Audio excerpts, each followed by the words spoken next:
Welcome to Biology My Passion. I am Soumya Harikrishna. In the previous videos, we discussed the different steps of rDNA technology, including isolation of DNA, then fragmentation of DNA using restriction enzymes, separation of those DNA fragments using gel electrophoresis. So now we got our gene of interest. The gene of interest is otherwise called the desired gene, or we can call it alien DNA, or it's also called as passenger DNA. Now this DNA, now we have to give to a host. For what? For multiplying. So usually we give it to Escherichia coli for multiplication. But simply if we give this gene, it won't multiply there. And also it will get destroyed by the bacteria. So we need a vector for this. We have come across vectors in the case of diseases. For example, in the case of malaria. Plasmodium is transferred from one infected person to the other by a vector called a mosquito. There it is actually a host also. Whereas in the case of rabies virus. So all these vectors are there. But here we are talking about cloning vectors. Cloning vectors are helping us to transfer the gene of interest or the passenger DNA into the host. And also it will ensure the multiplication within the host. That is our ultimate aim. We want our gene to be multiplied and expressed in the host. So what are the main vectors that we are using? The most commonly used vectors for bacteria are plasmids.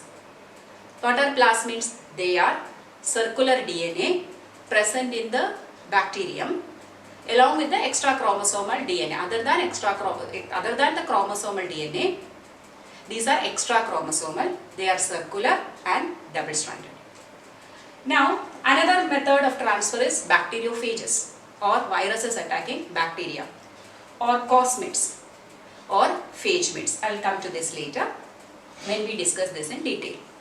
So now, we have to first take the gene of interest, that is the passenger DNA is with us now. Since it is fragmented using the restriction enzymes, we have got the sticky ends. So here one sticky or staggered end is here. Here also there is a staggered end. Whichever enzyme I used to cut here, for example, I cut it using EcoR1. We know if I am using EcoR1, I am using the palindrome sequence GAATTC. So the cut is made here. So this staggered end will have AATTC, right? So the plasmid, suppose I am using plasmid as the vector here, I have to cut that plasmid, or this vector can be also called a vehicle DNA. Why is it called vehicle DNA? Because we are using it as a vehicle to transfer this to the host. So that also needs to be cut with the same restriction enzyme. I cannot use EcoR1 for cutting my gene of interest here and BAMH1 here or SAL1 here. It won't stick. Why? Because these sticky ends need to be complementary for them to join back. Right? So we have to use the same restriction enzymes to cut the passenger DNA and also the plasmid. Okay, so both of them have the sticky ends. Now imagine if I am cutting, suppose this is the plasmid, this circular part is the plasmid. I am cutting the plasmid here. I am getting sticky ends. These sticky ends are complementary. Can't they join back? Yes, of course, they can join back. That is called a self-ligation. Self-ligation. Ligate means what? Joining. They are joining back. That is prevented by using alkaline phosphatase. We can prevent the ligation, self-ligation, by adding alkaline phosphatase. Now we mix these two so that we expect this passenger DNA to go and bind with the plasmid vector. So suppose this is binding here, I can draw here. Now you can see a new combination here. The black one is the plasmid DNA, the blue one is the foreign gene or the passenger DNA. Isn't it a new combination? Yes. This DNA got a new combination or a fragment of DNA with it. Now we call it as recombinant DNA. Recombinant DNA, or we can call it as rDNA. So we produced our rDNA. Plasmids are additional circular DNA present in bacterium apart from its chromosomal DNA, right? So these plasmids give some unique property to bacteria. For example, antibiotic resistance or nitrogen fixation or some toxin production. These are all specified in the bacterium by the presence of these plasmids. And their number also may vary. Some bacteria may have up to 15 plasmids, some may go up to 100 or even higher than that. So their number is also high. So we use plasmid as a cloning vector to transfer the gene of interest into the bacteria. So this is called a vehicle DNA, right? So a plasmid, usually we extract the naturally occurring plasmid from bacteria and we modify them in vitro. What do you mean by in vitro? In vitro means in the lab condition. So the first plasmid artificially synthesized this way was called a PBr322. This was done by two scientists in Boyer's lab. That is, he was working in San Francisco, University of California. His lab was used by these two scientists for producing this particular plasmid. Who were they? Bolivar and Rodriguez. That is why they named this as PBr322. P stands for plasmid. Here P is small letter. B and R, first letters of Bolivar and Rodriguez. Then 322. They had made many plasmids in their lab. To distinguish this from the other plasmids, they just gave a unique number to it. Okay, so when we are creating a plasmid, constructing a plasmid, we are designing it to become a good cloning vector. So what are the necessary features that should be present in a cloning vector? So first, it should have origin of replication. Means we know DNA replication can start only at a point on the DNA called the origin of replication. Our idea is to multiply our gene of interest. So origin of replication is a must in this. And another thing is here you can see in green color, these are called selectable markers. You know, we mark it, or marker means what? Something to highlight or distinguish, right? So here selectable markers are present in this bacteria that will help to distinguish some kind of bacteria that we will learn about it later. Then the different restriction enzymes should be used here. That is, if as a biotechnologist, if I want to cut my gene of interest, there I have to use only EcoR1, then I have to use EcoR1 for this plasmid, right? So there is a site for EcoR1 that is called a recognition site or cloning site for that particular restriction enzyme. But if they are preparing one PBr322 only with EcoR1, I can use it only for that. But this is a versatile kind of plasmid. That is, multi-utility is there. That means even if not EcoR1, I use Clavin to cut my gene of interest. Okay, I can use PBr322 because Clavin also has got a site here. HIND3 also has got a site here. BAMH1, SAL1, PVU2, PST1, PVU1, they also have got their restriction sites here. So all these enzymes can be used for cutting this plasmid. But we don't use all of them. Whichever one we want to use, whichever one we used for cutting our gene of interest, that can be used. So we have choices available here. That's why it is becoming a versatile kind of plasmid. Now, how many sites are there for EcoR1 here? Look at this diagram. How many sites are there? Only one recognition site. That is important. Because being circular, only one place we need to make a cut so that it will open. But imagine if more cuts are being made, it will become fragmented and the whole structure will be lost. So there should be only one single recognition site for one restriction enzyme, but there are different recognition sites for different enzymes. Okay, now you can also see here ROP. It is a region coding for a protein which is required for this multiplication of plasmid within the host cell. When we are using PBr322 as cloning vector and if we are adding our gene of interest, since there is origin of replication, it will multiply in the host cell. Okay, this origin of replication not only starts the replication, but it will also select or determine the copy number. So if you want to get many copies of this, we need to attach with a plasmid having origin of replication. And these recognition sites are also, different sites are available, but if we are using PBR322, usually we ligate or we insert the DNA of our interest, that is our passenger DNA, in the BAM H1 site. So BAM H1 site is here, and where is it located? In the tetracycline region. Okay, now this ampicillin resistant site and tetracycline resistant sites are called selectable markers. Now we will learn more about selectable markers. Usually antibiotic resistant sites are used as selectable markers in bacteria. In case of Escherichia coli, we can use tetracycline resistant site or ampicillin resistant site, chloramphenicol or kanamycin resistant sites as selectable marker. But when we are using PBR322, we usually use ampicillin resistant site and tetracycline resistant site for the purpose, that is as selectable marker. Now, what is the use of selectable marker? Selectable markers help us to distinguish between recombinants and non-recombinants. Also, transformants and non-transformants. So before going into the details of selectable markers, first we have to understand clearly what is meant by recombinants or non-recombinants, or what is transformant and non-transformant. Okay, so we already learned that a foreign gene when attached to a plasmid, it becomes recombinant. So suppose this is the plasmid with the sticky ends. Okay, our passenger DNA or alien DNA is attached here. Now what is this? This is rDNA or recombinant DNA. Whereas in the second case I told sometimes they can self-ligate, means without an insert or alien DNA, the plasmid is closing back. So is there any new gene added here? No, it is the original gene. So that is non-recombinant.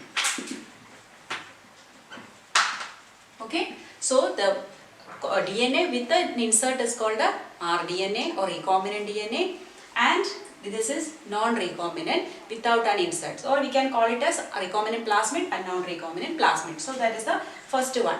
With the gene is recombinant. So which one we want for our biotechnology or rDNA technology? We want rDNA or recombinant DNA only we want, because we want the gene to transfer to the host. Now second is transformant and non-transformant.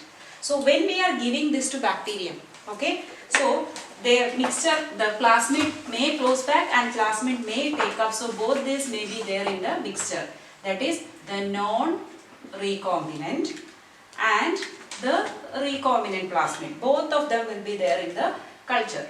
So when we are giving it to bacterium, okay, so bacteria is expected to take this up, but it need not take all the time. So we are going to get three types of bacteria. I am going to write them A, B and C. Okay, suppose in the case of PBR322, there is a region for ampicillin resistance. Okay, so this region is conferring a property, a unique property of resistance to ampicillin. Why are we talking about antibiotic resistance? Because we know antibiotic is the drug used to kill bacteria or restrict their growth. So if they become resistant to that, we cannot kill them using that particular antibiotic, right? So here in this PBR322, ampicillin resistant site is there. Here also ampicillin resistant site is there. Okay, so the first bacteria, type A, they all have their own genetic DNA here. And now it is taking up this non-recombinant plasmid. This bacteria took up non-recombinant plasmid with the ampicillin resistant site. The second one is taking up the recombinant plasmid, but the recombinant plasmid again has ampicillin resistant site.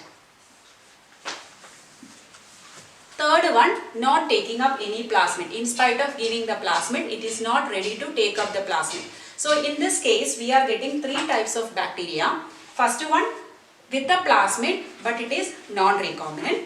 Second one, with the plasmid, but recombinant. Third, without a plasmid. So, what do you mean by the word transformant? Transformation. Transformation means what? Change. So, this bacterium, when it is taking up a plasmid, along with the plasmid, it is getting a unique quality or a property. What is it? It can resist antibiotic ampicillin. Now even if we grow it in an ampicillin medium, they can grow well because they are resistant to that particular antibiotic. So that is making it unique, or it is giving a property to that. So that bacteria transformed. Before it was a normal bacteria sensitive to antibiotic, but now it is resistant, that it got that power to resistant. That is called a transformant. It got transformed, it got changed. What about the bee? Bee also got transformed. Bee also got one plasmid inside. So now it is resistant to ampicillin. So it is now resistant. Transformed. So these two are called transformants. But what about the third one? Did it take up? It did not take up. It is still the same old bacteria without any resistance to any antibiotic. Got it? So this is the difference between transformant and non-transformant. By taking up a plasmid, the bacterium is getting transformed. Okay? So that is transformant. The bacterium without a plasmid is called a non-transformant. Now transformant again can have either non-recombinant plasmid or recombinant plasmid within them. How do we make use of these antibiotic resistant sites as our selectable marker? Okay, now distinguish between transformant and non-transformant, recombinant and non-recombinant also. So if we give these two resistant sites, we can definitely say which is transformant and which is non-transformant. But how will we distinguish between the recombinant and non-recombinant? How will we come to know whether the plasmid taken up is with an insert? For that, we are using the second resistant site called a tetracycline resistance site. So whatever we want to attach, that is the alien piece of DNA, in case of PBr322, we attach at this site. There is a BAM-H1 site here. BAM-H1 is a restriction enzyme. We cut the tetracycline site with the BAM-H1, and here we attach the piece of gene or the passenger gene. Okay. Now what happened? This whole sequence was coding for tetracycline resistance. Okay, so normal PBr322 has both ampicillin resistance and tetracycline resistance site active. But once we are inserting this gene here inside this region, now what happens? It will lose the resistance to tetracycline because that part is inactivated. We cut it open and kept another gene. So now can it code for tetracycline? No. So now after this insert, it is resistant to ampicillin even now because that site is undisturbed. But now it lost the ability for tetracycline resistance. Whereas if it is a non-recombinant, still both the sites are there. Ampicillin resistant as well as tetracycline resistant. Okay, so a recombinant plasmid will be resistant to ampicillin but will lose their ability or the resistance to tetracycline. Whereas a non-recombinant is still resistant to both ampicillin as well as tetracycline. So here we are inactivating the tetracycline region or tetracycline resistance by inserting a gene of interest. So this process is called the insertional inactivation. That is, by inserting a gene of interest, we are inactivating that antibiotic resistance. There are three different types of bacteria that we are culturing. So the mixture may contain A, B and C. So first we have to culture them in a culture plate which is containing the gel, that is agarose gel. To that we can add some nutrient medium so that the bacteria will grow. So these bacteria are different colonies. Each dot is representing a single colony of bacteria and each of them contain hundreds and thousands of the same type of bacteria. So now we have three types. A type means what? Non-recombinant, because it has taken up the plasmid, so it is transformant, but the plasmid does not have an insert, so non-recombinant. Second case B is transformant. It has taken up the plasmid but with an insert, so recombinant. Third has not taken up, so it is non-transformant. So now first we will distinguish between non-transformant and transformant. Okay, so for that we are growing them in ampicillin medium. Along with the culture plate, we are adding some ampicillin antibiotic into it. So whichever bacteria have got the resistance to antibiotic, that ampicillin, will survive. Which one did not get will die off. Here these two have got ampicillin resistance through the plasmid. This is not having resistance. So what happens in this medium, which all bacteria will grow? Bacteria A colony will grow, A type will grow because they have the ampicillin resistance. B will also grow, they also have the ampicillin resistance. But C did not take up plasmid, so it cannot grow, so it will die off. Actually, what do we want? We want the recombinant only. So now we have to take only these two from the culture. C we can discard, right? And only A and B we select from the culture. Then next step what we do? We are adding tetracycline antibiotic to the culture medium. Now who will survive? The one with the tetracycline resistant site active will grow. Here A did not take up the gene of interest. So this part is uninterrupted. So it is still resistant to antibiotic. So the non-recombinant will be resistant to tetracycline. But the recombinant, it took up the gene of interest in that tetracycline site. So it lost the ability by insertional inactivation. It got inactivated. So this will not survive. But what do we need? We need this one only. We want the recombinant because we want the one with the gene of interest. So the one which is sensitive in the tetracycline medium is the one which we need. So naturally there will be a question. If it is dying, how can we take it out? Of course, how will we take it out? So this is, suppose this is the original bacterial culture, we call it as master plate. Okay. But we are not adding tetracycline to the master plate. We make a replica plate. That is, you can take a felt cloth, the sterilized felt cloth will be taken and that will be pressed over this culture. So when I take out that, it will have different colonies attached to it, not the entire one. From that, many bacteria will come to it. That I can press on another gel plate. So these bacteria will get transferred to that. In that I will do my tetracycline, I will add tetracycline. So I know, suppose this is the master plate, I am making another plate which is called a replica plate. But the position will be the same because I am pressing it and taking, so I know. In this only I am adding tetracycline, I am not adding to the master plate. To my replica plate I will add and I am finding, okay, this colony is dying, this colony is also dying. So I know these two are the B type with the recombinant DNA. I want them. So I will go back to the master plate and I will see which all are dying, this colony and this colony. So these are the bacteria I need for my recombinant DNA technology. So this is the use of selectable marker in cloning vectors. What is its use?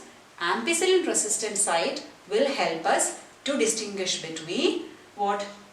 Transformant and non-transformant. Whereas tetracycline site will help us to distinguish between recombinant and non-recombinant.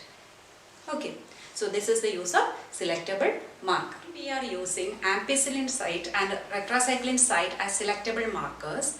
Don't you think it's a cumbersome procedure? First we have to culture the bacteria, then grow them in ampicillin containing plate, then again transfer them to tetracycline containing plate, then make master plate and replica plate. It's a very tedious process.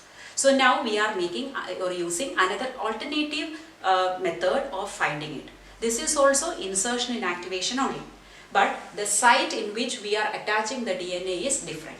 So here in this case the plasmid is having a gene for LAC-Z gene, that is the gene coding for beta galactosidase.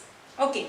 So if this gene is active, this will produce beta galactosidase.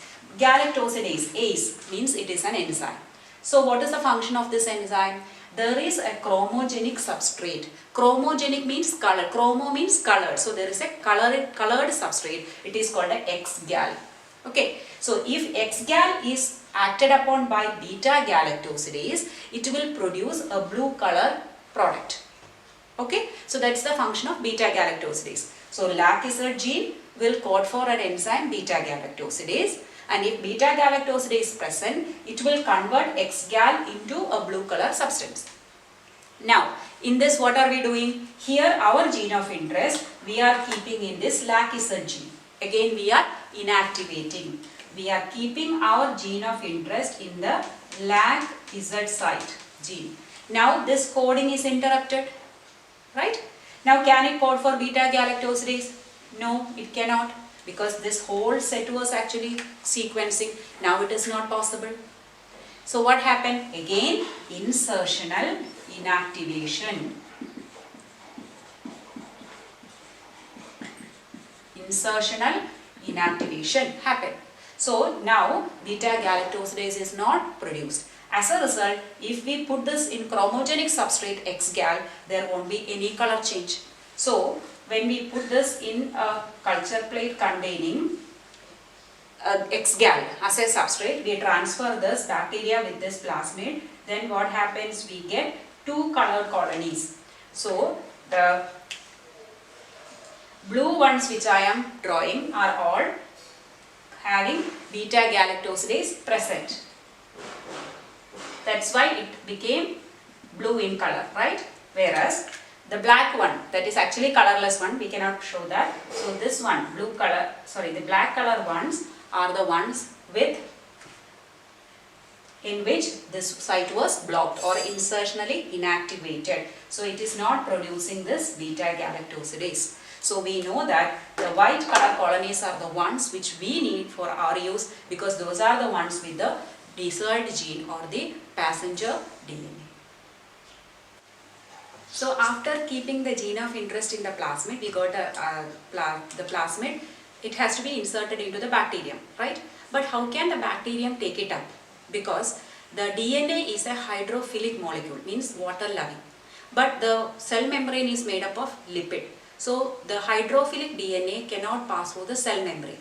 So in that case, we have to make the bacteria to take up the plasmid, or we have to make it competent host. So competency is the ability to take up a foreign plasmid or a foreign DNA. So since bacteria is not competent, we have to make it competent. How is it done? First we have to treat the bacterium with a divalent cation like a calcium, so that the permeability of the membrane will change and it will enable the bacterium to take it up. Then we have to incubate the bacterium at 0 degrees Celsius. And from 0 degree, we transfer them to 42 degrees Celsius for a short period of time, maybe 2 minutes. This is called a heat shock.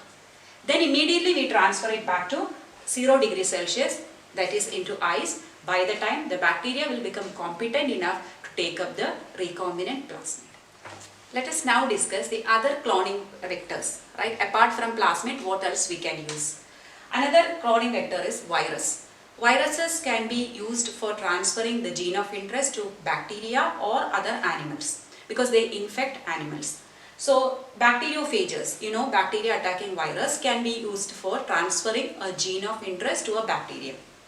Here, first whenever we are using a vector, virus as a vector, first we have to make it harmless. That is called a disarmed virus, okay, disarmed pathogen.